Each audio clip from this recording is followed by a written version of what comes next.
Okay, I'm gonna say it. I hate One Piece. It is the worst series ever. Okay, I'm joking.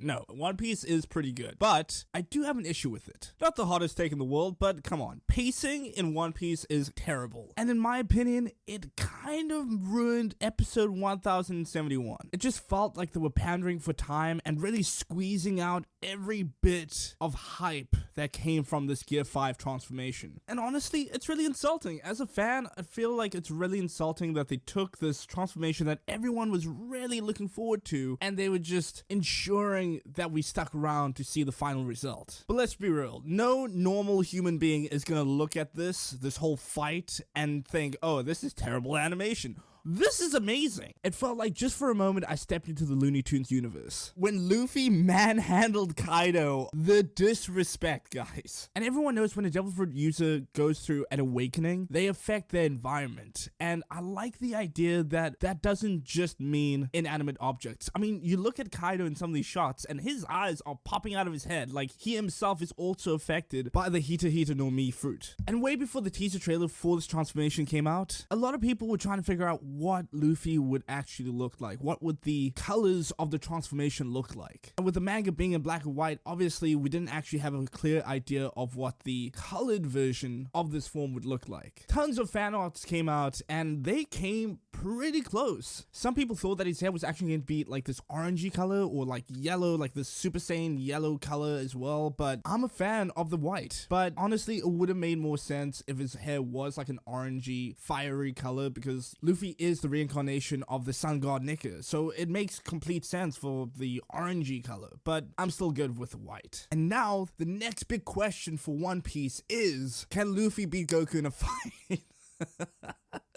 Yeah, I'm not doing that. I mean, it is a pretty cool idea to put these two up against each other, especially now that both of their peak forms look very similar. You know what, before we carry on, I'm actually very curious. Who do you guys think would win in a fight between Luffy and Goku at their peak forms right now in the anime? I'm not very sure about what's going on in the manga. And now that I have brought up the whole Luffy and Goku thing, it's reminded me of the One Piece X Dragon Ball X Toriko series. They did a crossover at some point. And during that time, Luffy didn't have his Gear 4, never mind Gear 5, and Goku didn't have his God Key or his Ultra Instinct yet. And what about Toriko? Does he have like a white head form that no one knows about, or at least that I don't know about? I don't even know what Toriko is. Never read it, never watched it. So once we got past the Kazuki Yori scene with Orochi, a scene I kind of just clocked out on, but the moment Orochi like burst into flames, I was there. I was present. Dude deserved the flame. I mean, this scene could have been very good. I mean, it was pretty emotional, but everyone watching this is only thinking about Luffy and his Gear 5 transformation. So my favorite scene by far is definitely when Luffy just buffs himself out and makes himself really muscular and gives Kaido one of those Popeye spitting punches. Oh my goodness. With One Piece, with it being such a long-running series with a bunch of episodes, it's only natural that budgets for different episodes will kind of dip, and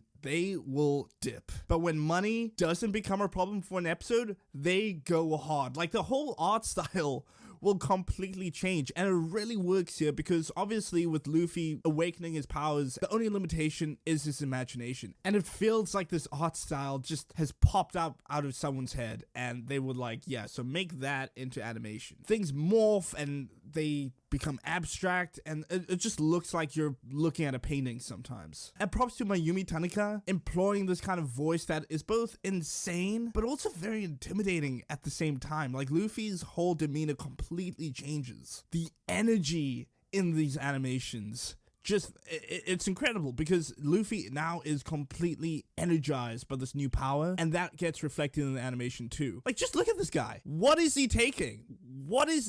Did he do a line of something before the episode started? Because I wouldn't be surprised if he did. And what I loved is that Luffy didn't exactly get a completely new power. All of his moves that he used against Kaido after his awakening were things that he's been doing since episode 1. They've just been quadrupled in power. Except when he rubberizes the wall and then reflects Kaido's attack back towards him. That was Wow. I swear, Luffy is playing with this man. And my last point is that when the environment becomes rubber just like him, the animation on this, you guys need to appreciate this. It's amazing. Really, please go back, rewatch this episode. It's amazing. Luffy was already a menace to society, but now even more so. And that is all thanks to white power. Wait.